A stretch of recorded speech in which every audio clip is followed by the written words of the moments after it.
Alrighty, we were getting coins. I'm pretty sure we're getting close to 100 coins as is. And I don't need to fight literally everything on Stardust Field. But again, I like overleveling. So, on my first playthrough of Final Fantasy VII, I spent so much time over-preparing. I heard this boss is annoying, because he's got like a super move that can inflict a ton of status effects. So I basically went through the Gold Saucer, which has a combat arena that gives various rewards. One of the rewards is a ribbon. It's one of the only Final Fantasies where ribbons are like where ribbons can be collected like multiple times, so it's not like a fixed number. The final boss is 7 to clarify. Basically, I got ribbons for every party member. I also got like maxed out potions, I want to say. Like, I over-prepared to an absurd degree. Like, it was ridiculous how much I over-prepared, basically. So, I got to the final boss. Why Luigi, sirs? Okay, we'll finish the story in a moment. This is an emotional reunion, sirs. It's been like 5 minutes. By your leave, there's something we completely forgot to mention to you earlier. Affirmative, you see, when you master a technique in the field, you can also use it in battle. Since you have mastered the high jump and spin jump, you can now use these techniques in battle. We must confirm technique mastery in combat simulation. That is a lot of bugs. Yeah, the TLDR is I had so many items and ribbons, and I think I got all the level 4 like limit breaks and everything. I got through the final boss, no problem. I think I got through like the first chorus of One Winged Angel, which is like 2 or 3 minutes in of like a 7-minute song, and I was already done with the fight. Same thing happened with Final Fantasy VI, where it's like everyone's like Dancing Mad is the best final boss theme. I can't remember anything about it because I barely heard it because I over-prepared for the boss. Proceeding with Bro's attack tutorial. First, as you can see in Mario's command options, there's a new attack command called Bros Attacks. Bros Attacks are duo techniques in which Master Mario and Master Luigi attack together. When you choose this command, your list of Bros Attacks appear. Okay, let's see you attack Mario. Let's see your attack, Mario. I'm having trouble getting the VTuber at an angle I like. Halt. As you can see, it's grown dark. Immediately after the light fades, you'll see a button input icon, but do not worry, things move in slow motion during button input. Halt.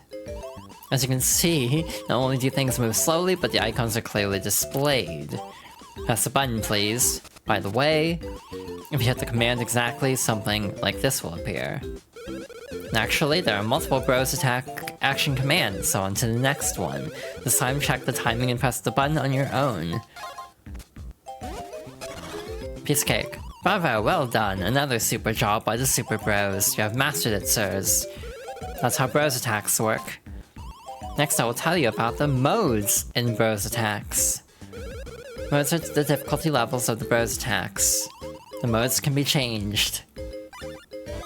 It's difficulty options. Just press the R and L buttons.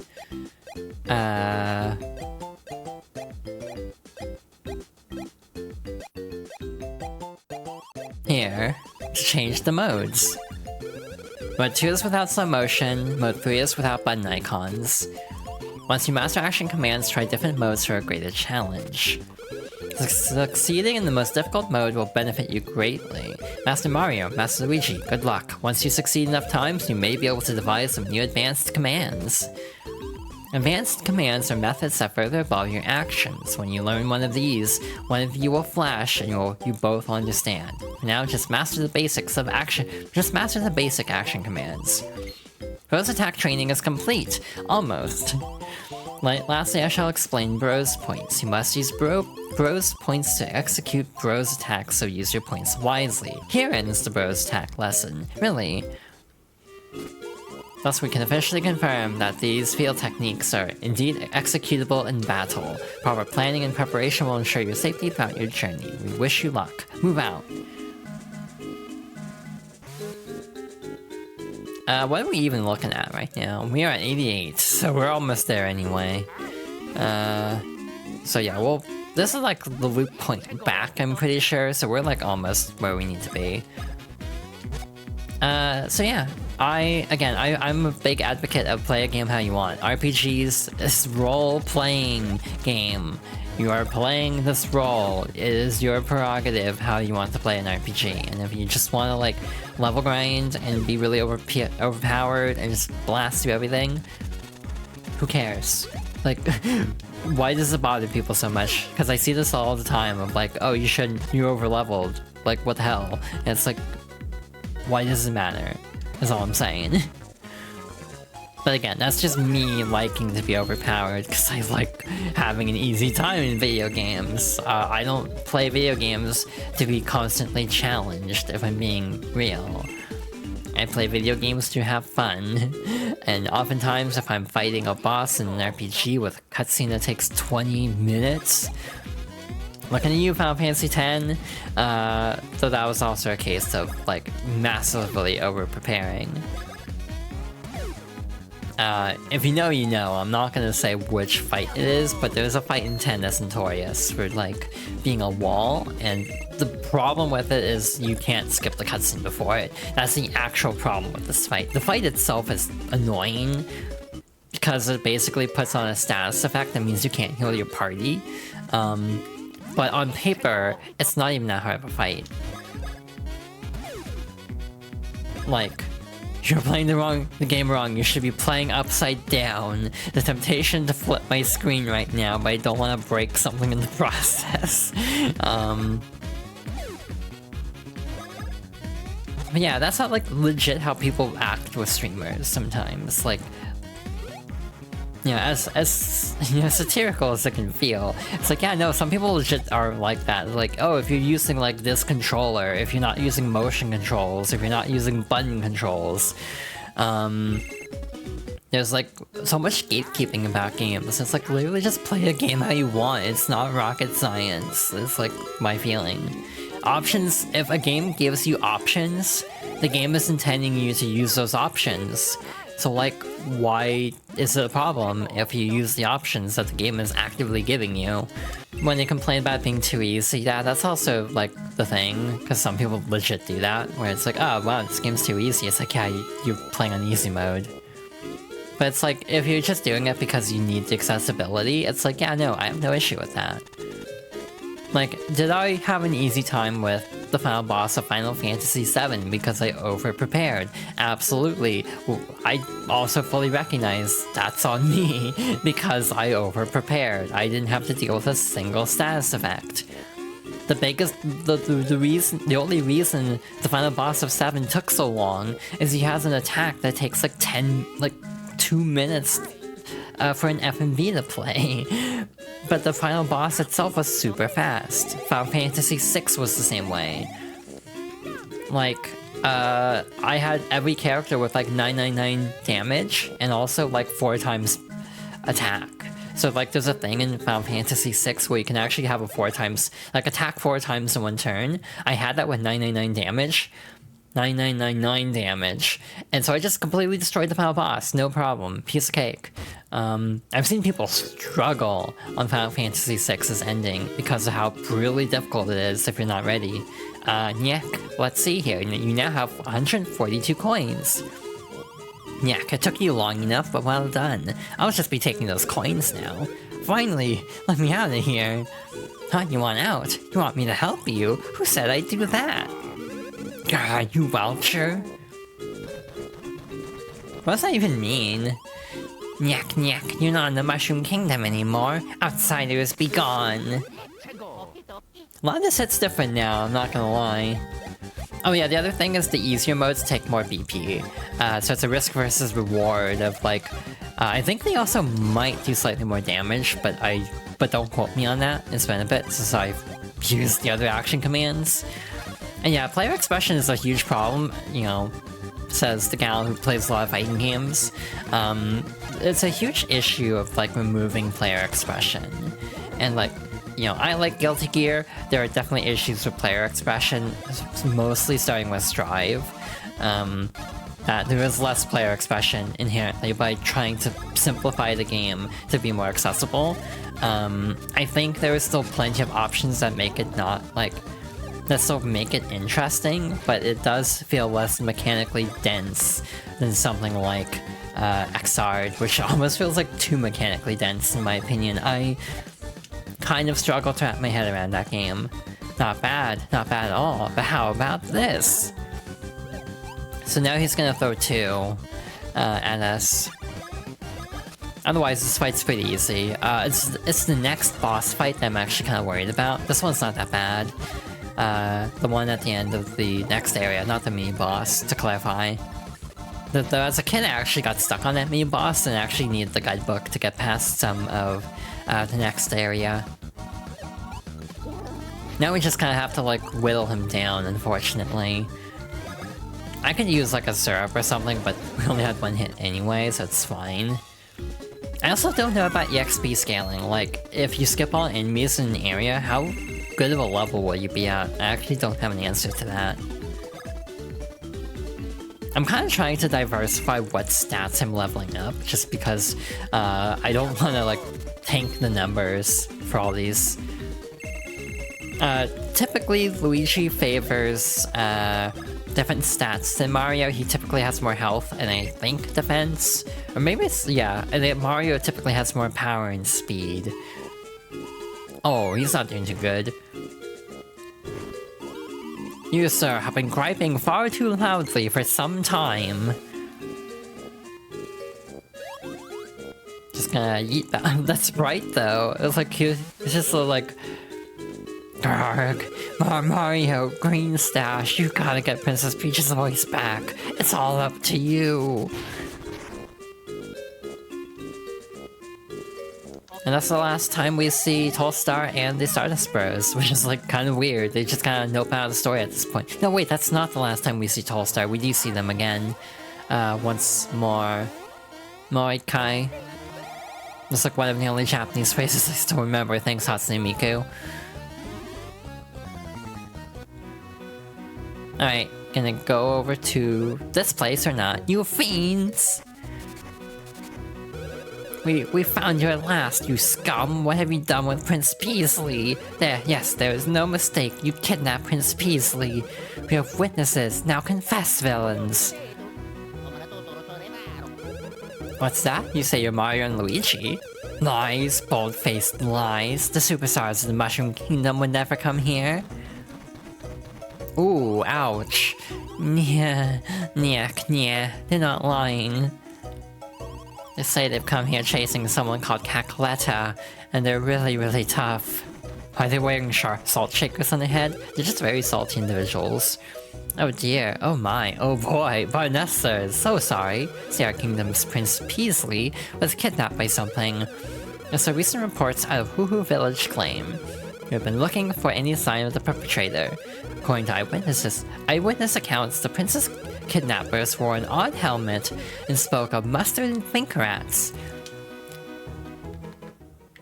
What about these match these descriptions?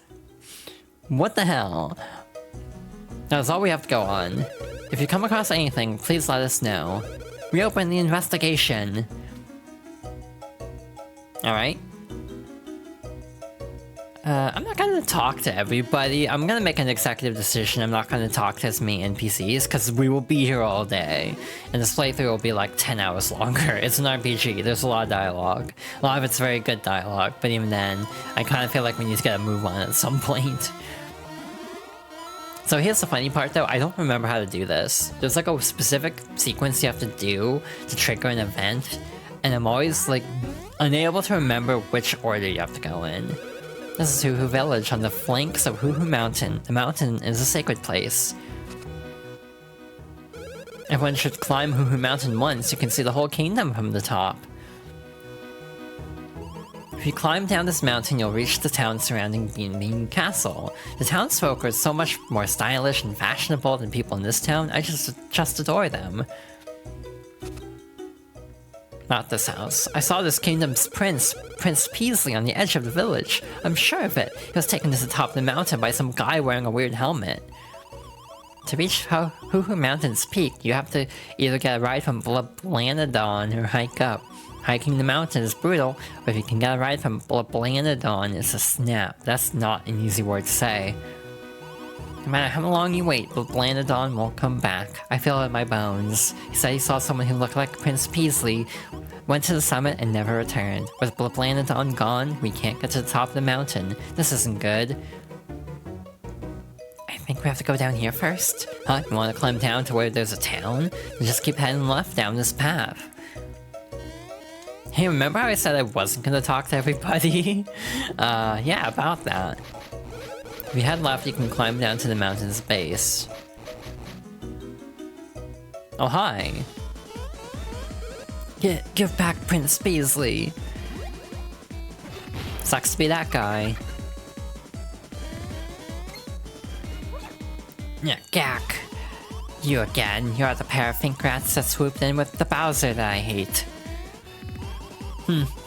I say to you, while I was busy with Peasley, you have been catching me. I have fury, but Cacoletta has already begun smearing the butter of her next tasty plan over Beaming Castle. Wow, So you cannot make it in time. I say to you that it is better late than never. Better never than late. So here's your halting place. I have fury. Since you will not be shattering the stone, I laugh at you trying to climb down this mountain. Like then, they're building the bridge up there. Have you met Sledge and Mallet, the hammer-making masters? Tired of living in the sticks, I want to live someplace cool where there's lots to do. This town theme is great. Again, Yoko Shimomura's music is very, memorable, in my opinion. Long ago, on this very mountain, the Hoohooligans developed the great Hoohoo civilization. At the summit, there still remain many mysterious remnants of the once great people.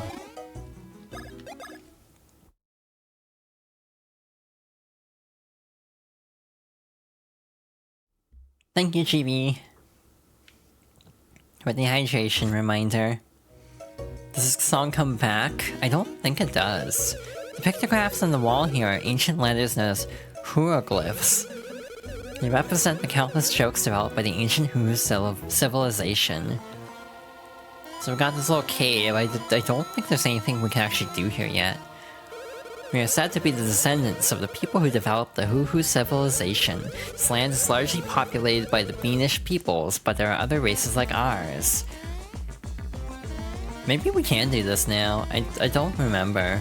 I feel like there's a rock in the way.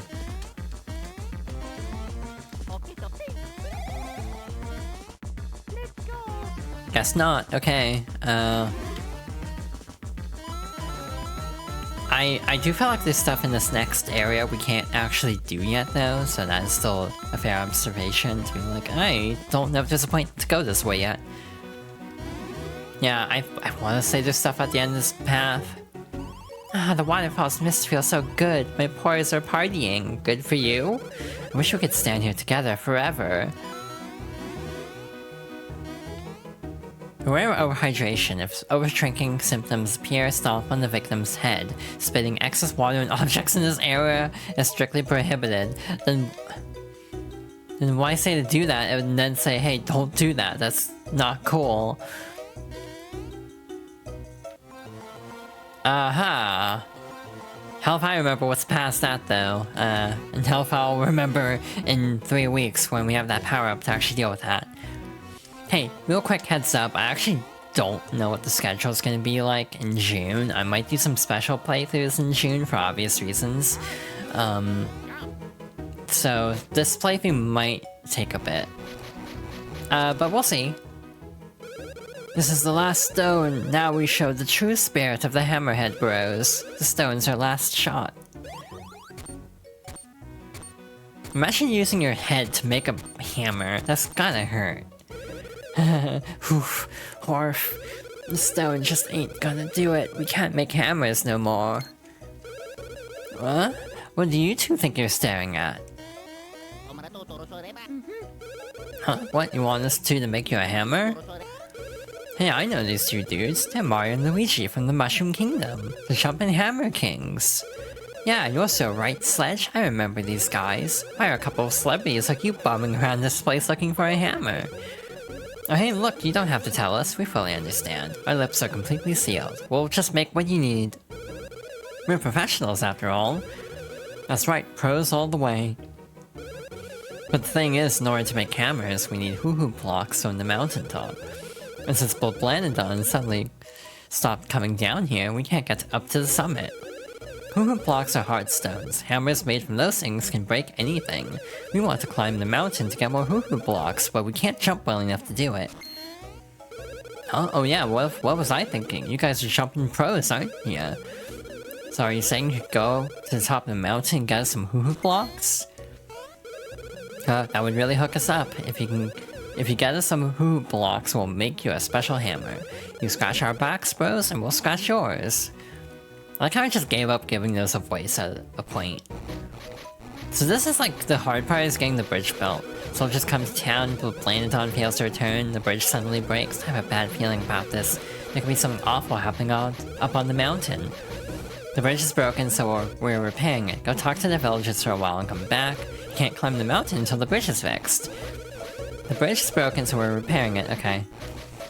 So I want to say, if the Sledge and Mallet dialogue is done, all you have to do is leave and come back. There it goes. We're done fixing the bridge. If you're going to climb the mountain, be careful up there.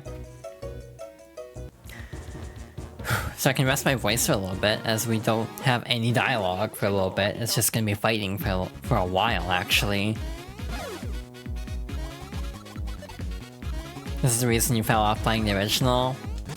Yeah, that's fair. Some things aren't conveyed super well, but I feel like, again, I've played this game 50 million times to the point where I'm desensitized to a lot. That's the kind of the interesting thing about going through childhood games like this, is like hearing like chat's opinions on these same games that often are less favorable than mine. Just because, again, everyone has different experiences with games, and I think that's kind of the joy of it. I'm not out here trying to convince everyone to like the same things I like. Like, that's never my mission statement with streaming like this. It's just to share the games I do enjoy.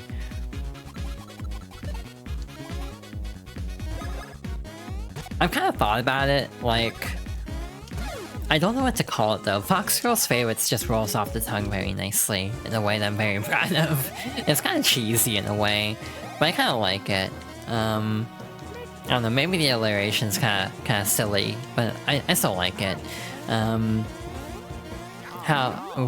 However, I'm trying to come up with something to call like a Second Chances series. Maybe it would just be Second Chance. Basically, I want to do another series, like recurring like umbrella series on my channel, where I stream games I didn't like, that other people really do like, and then try to like see if I can warm up to them, basically. So for example, Final Fantasy VII Remake is a game I really want to like, but there's a lot of padding in that game, and it just kind of made me not enjoy the game very much. But I've only played it the one time in 2020, so part of me wants to go back to it, because Rebirth is apparently hella good. So I would actually like to replay Remake at some point. I'm going to regret my life choices. That's a long game. Second swish. 2 shakes of a tail. But like, I'm just calling game clearing because I can't think of anything fun and Fox related. I thought about like Foxgirl finishes, but I realized that could definitely be taken out of context. And maybe my mind is just in the gutter. I don't know which one it is. Maybe a little bit of both. Yeah, both, yeah. Okay, no los dos. Shit, like, the funny part is, even with very diverse music in the series, I still feel like, yeah, no, this is a Yoko Shimomura song. There's a lot of songs where you transplant a Mario and Luigi song into like Kingdom Hearts. It's like, yeah, no, that'd fit. That'd feel right at home.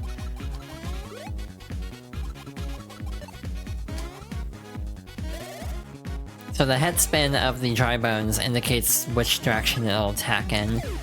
And you just call yours Game Clear. I guess I just think of like Star, because she has like a special name for it. I think I put too much effort and thought into like marketability in my case.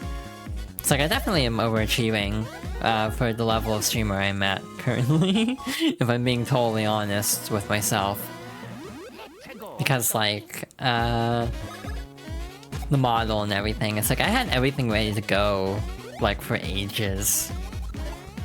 Like I spent so much time like crafting this, and frankly I don't even have a persona. Like there's no lore to me. I'm just a cute fox girl on the internet, and I don't have like a story. Like I've thought about coming up with lore, kind of going into like Kumiho in Korean mythology. Again, I by definition would not be a kitsune, as a mention, because I am not Japanese, so I'd rather go for the more authentic to me, if that makes sense. Again, that's just a case of I'm probably putting too much thought into it, but I genuinely kind of would prefer to go for like a Korean slant for that. Do you need more lore? Yeah, that's fair. A lot of people don't have lore. I just kind of feel like it'd be fun to come up with lore. But also, like, I feel like I'm overachieving. We got these little funnel thingies that will fling us across. Cute fox girl's a cute fox girl. That is very true. If I had $1 for every cute trans fox girl on the internet, I'd have many dollars, to be blunt though. I meant to actually talk about that a little bit, because there's actually been a recent uptick of like, harassment in terms of like the VTubing scene, and I kind of was like almost contemplating talking about that a little bit, just to basically say, hey, if it wasn't obvious given that I am actively trans, hey, transphobia isn't welcome here. But also just, you know, bigotry in general isn't welcome here. I want to have my streams be a very safe environment, and I will definitely not put up with much. So, like, if I get, like, a bad vibe check from someone who's not, like, being overtly, like, racist or homophobic, but is, like, kind of dancing around the line, I'm not gonna put up with that. Because I feel like a lot of streamers do, which I understand why. But, you know, maybe it's because I'm also a small streamer with less to lose. I kind of feel like I can just be like, F that, and just, like, be a little bit more, like... a little bit more, like, I can crack down a little bit more on the streamers who have to maintain, like, an image of, like, not making enemies for one thing. But again, it's like, I understand why some don't crack down as much as I would probably do in the same circumstance, but I do feel like it is a case of, like, letting small little things get through the cracks will eventually weaken the foundation of a community. So that's why I'm very much, like, stern on, like, yeah, no, like, anything that just remotely, like, sets off a warning bell is probably gonna get, like, a timeout. I also just have a very, like, I don't have a lot of patience, I'm gonna be real. I'm not a very, like, I'm a very stubborn person when it comes to my convictions, and I'm also just very, like, impatient when people are, like, BSing. So yeah, that's just kind of my overall feeling on that. Again, I want my streams to be a nice little safe environment for people to hang out.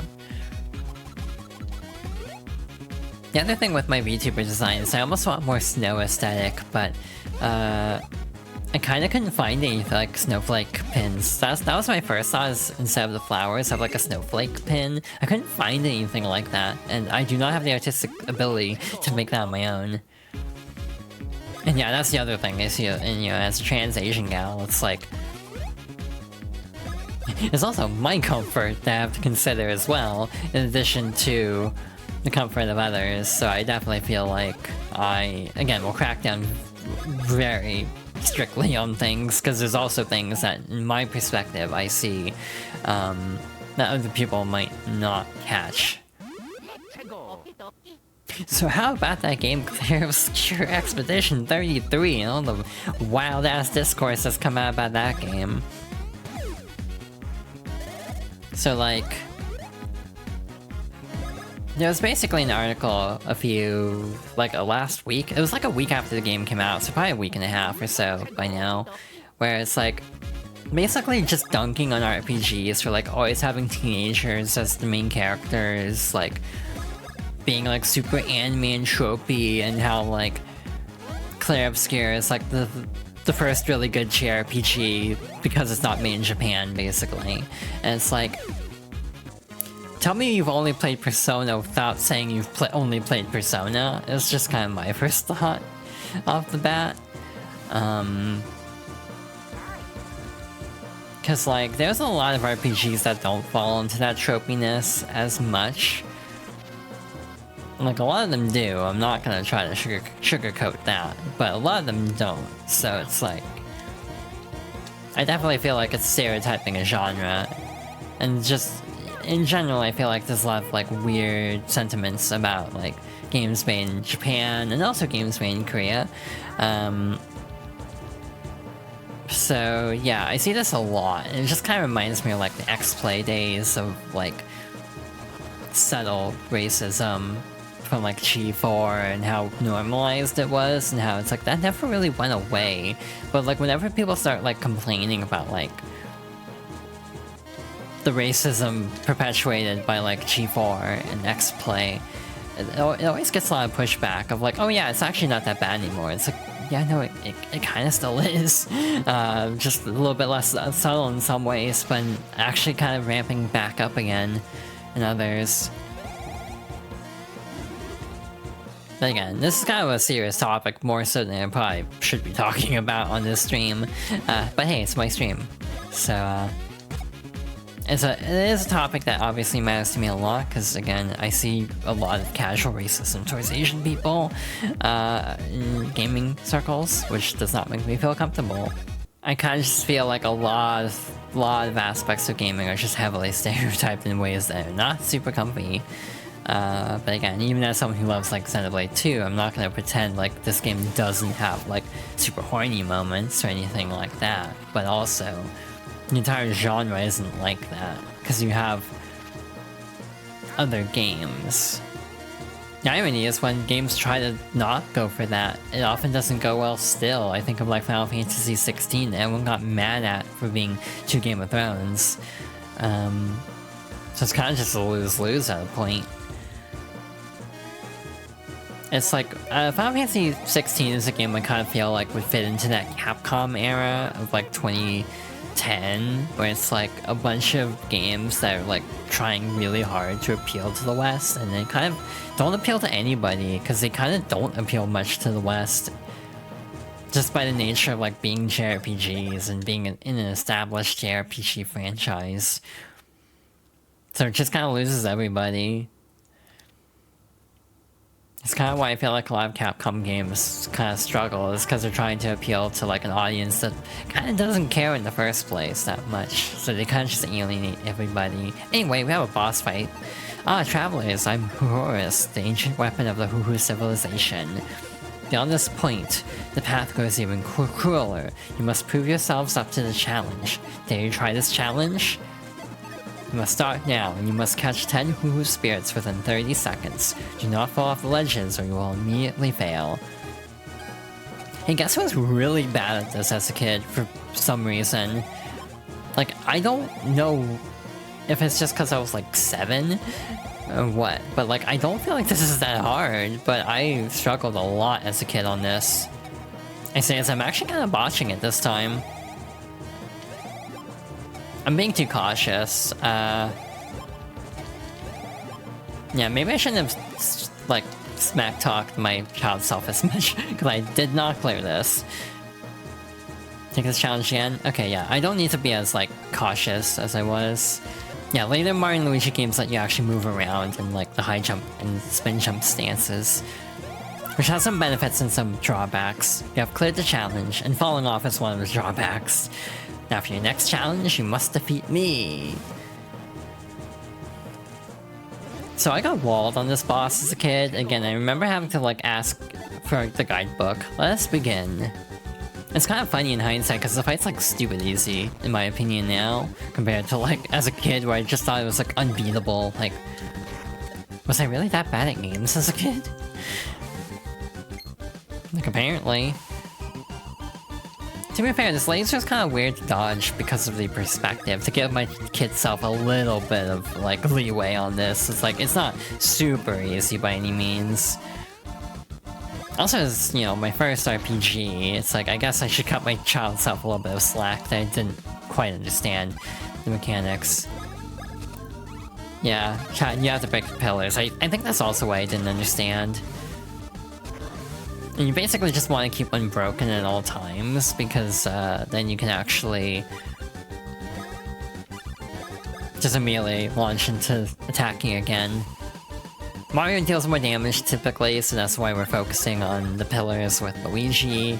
The next boss is the one I'm actually kind of worried about, because it can go wrong pretty easily. Oh yeah, Super Saga DX changes it, so there's only 2 stages, I think, for Bros attacks instead of 3. So it's kind of simplified a bit. It doesn't really change a whole lot, though, in my opinion. Actually, I should do Stash. Stash doesn't really upgrade on its own. God damn it. I was really hoping for a 3. You're past this test 2. Now you must face the test of reaching the summit. Can do, Mr. Statue Guy.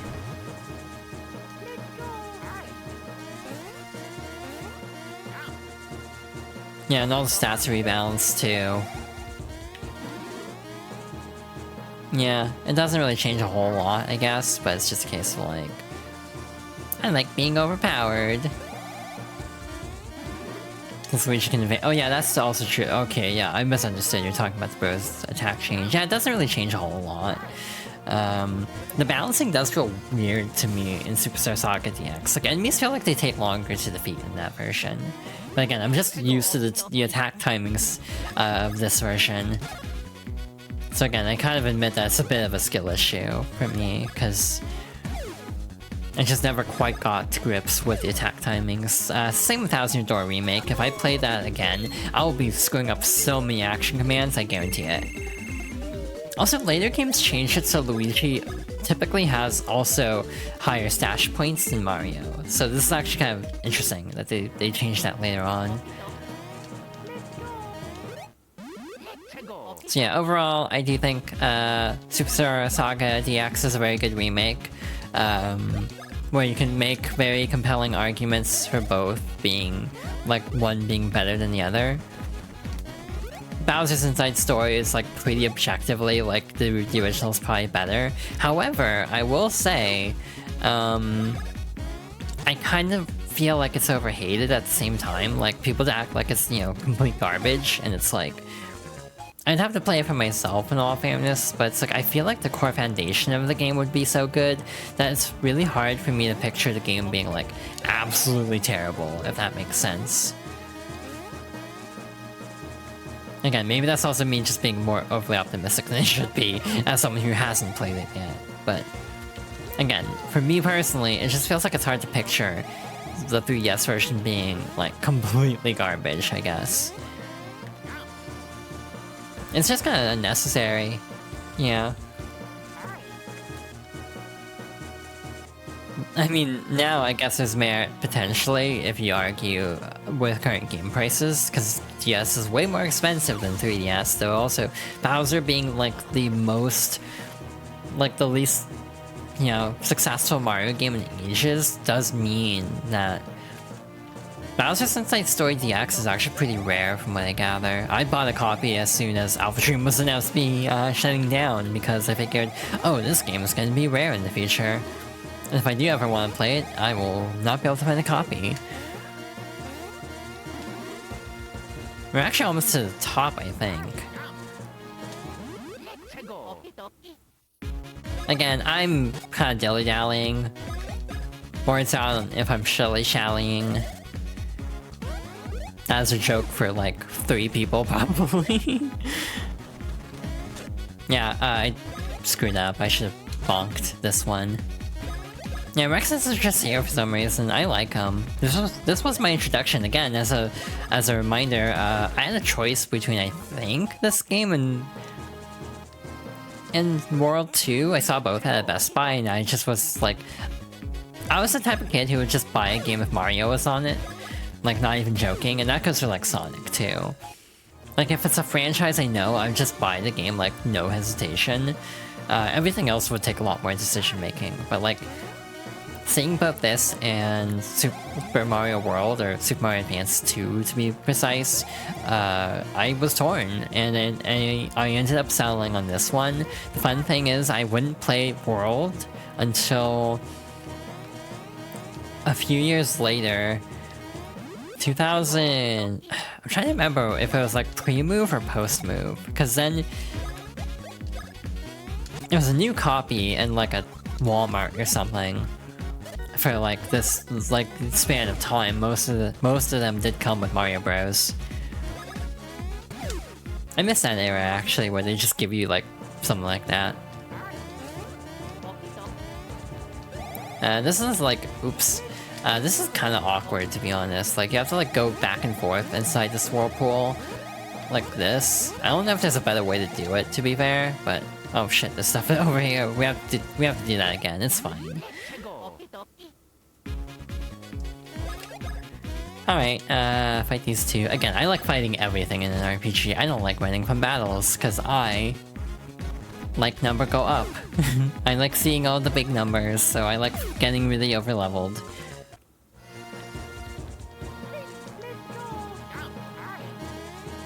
Again, Mario and Luigi is also good compared to other RPGs, because even with Paper Mario, where you have guard, and Thousand Year Door you have super guard, but not in the original. So, or by original in this case I mean 64.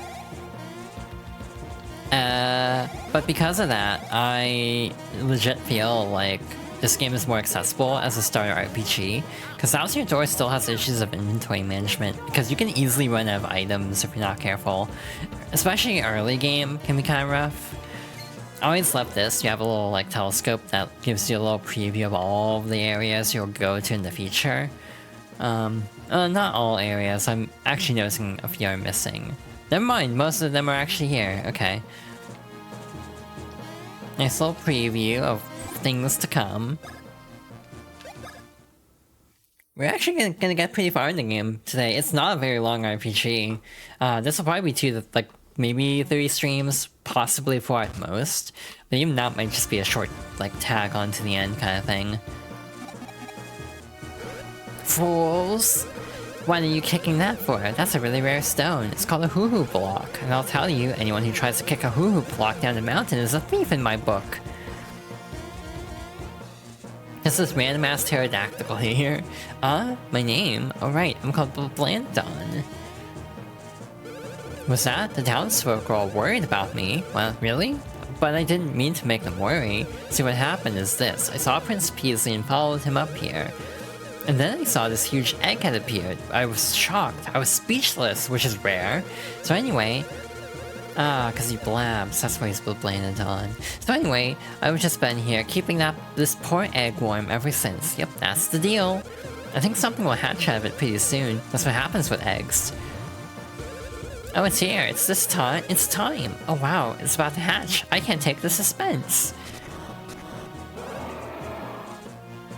And there goes the Hoohoo block. Conveniently, this waterfall goes straight to the house of the guys we needed to give it to.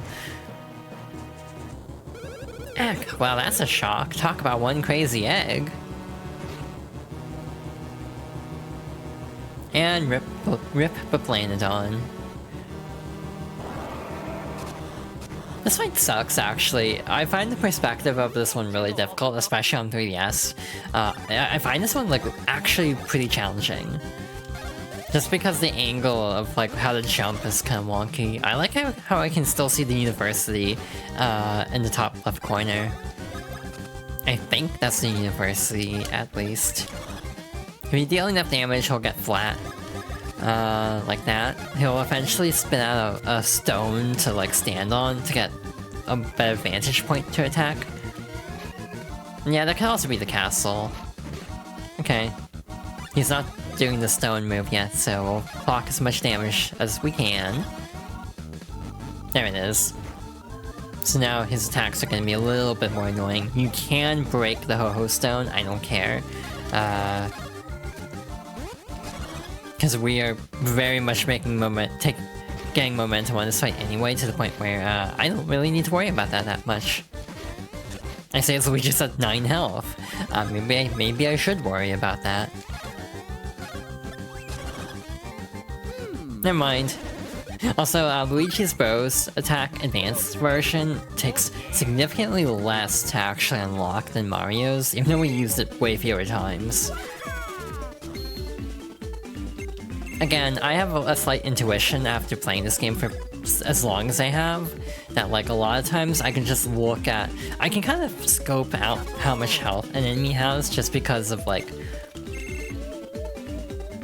general knowledge of the game, where it's like, yeah, we're probably getting close to the end of this fight, so it's like, yeah, no point in breaking the stone or even healing, because I felt pretty confident that we'd be okay.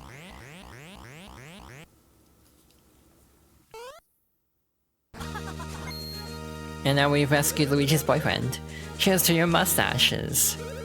This incredibly dazzling man is none other than Prince Peasley. What happened to you? That comment will make more sense later. Well, I suppose you could call it a bit of an accident. As I was investigating events throughout the country for this top-secret mission I'm on, I suddenly encountered Cackletta and her vile underling, Waffle, here on this mountain. But by the time I realized who the fiends were, it was too late. They transformed me into that and shut me inside the egg. Just casually blinding everybody. Is that so? Princess Peach's voice has been stolen. I wouldn't worry about Princess Peach. I'm quite sure she'll be fine. At any rate, we should chase after Cackletta. I want you to visit Queen Bean in Bean Bean Castle once you climb down the mountain. It may be that Cackletta's next target is in Bean Bean Castle. I'd bet my life on it. I mean, Papa literally said that, so... Oh, he has a gift from me, autographed of course. See how he gives it to Luigi? Yes, I think a rose matches your green perfectly. If you show that rose at Bean Bean Castle, they'll permit you to enter. And with that, I must get back to my mission. May we meet again.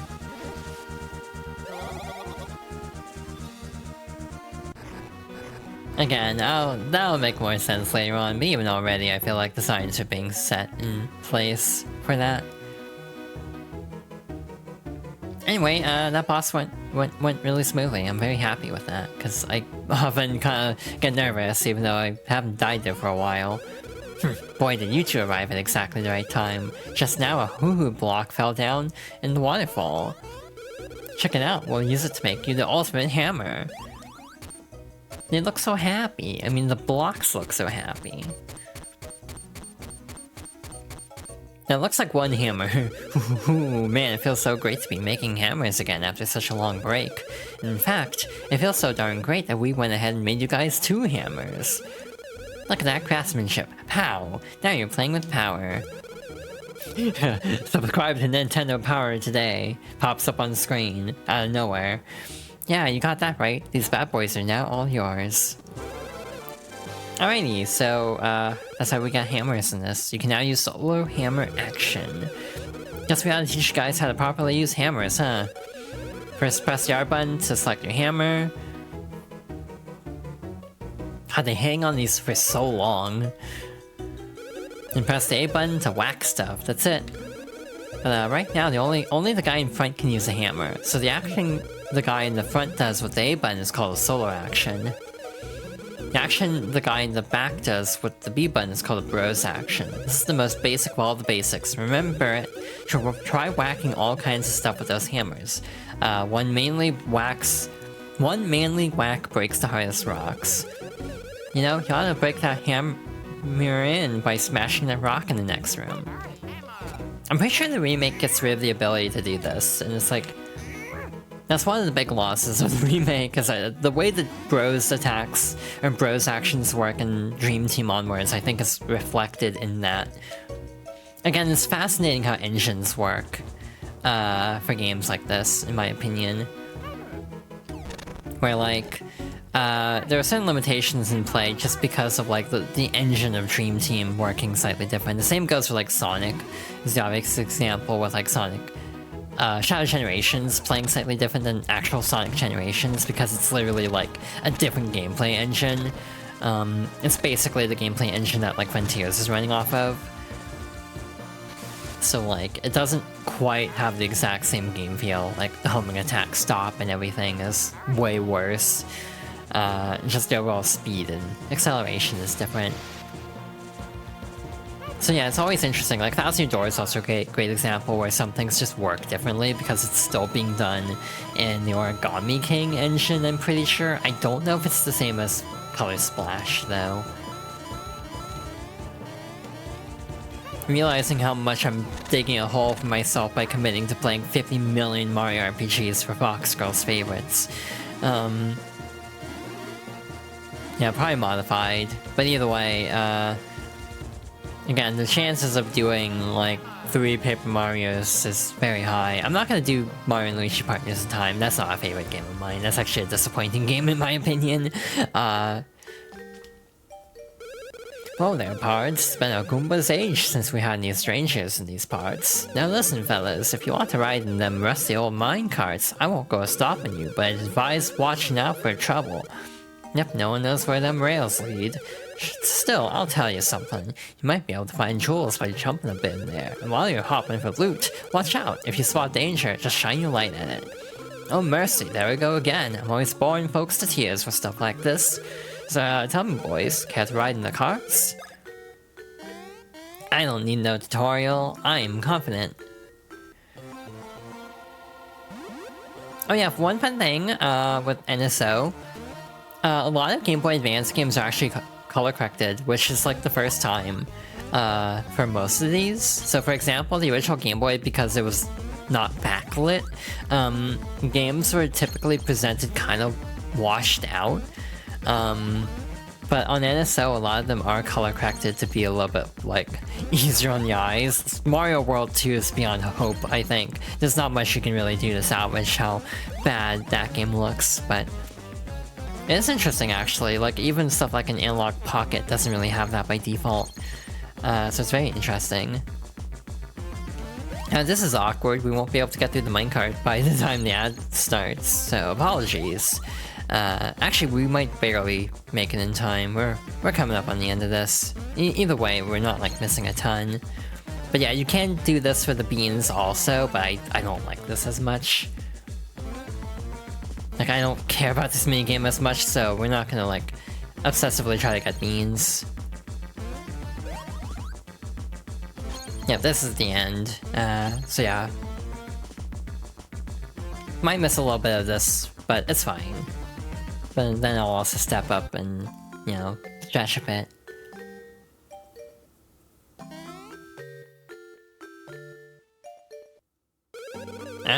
Why howdy again? Well fellas, this spot marks the last stop on the long, strange railroad ride of my life. But I reckon your adventure here has just begun. Get to it, boys.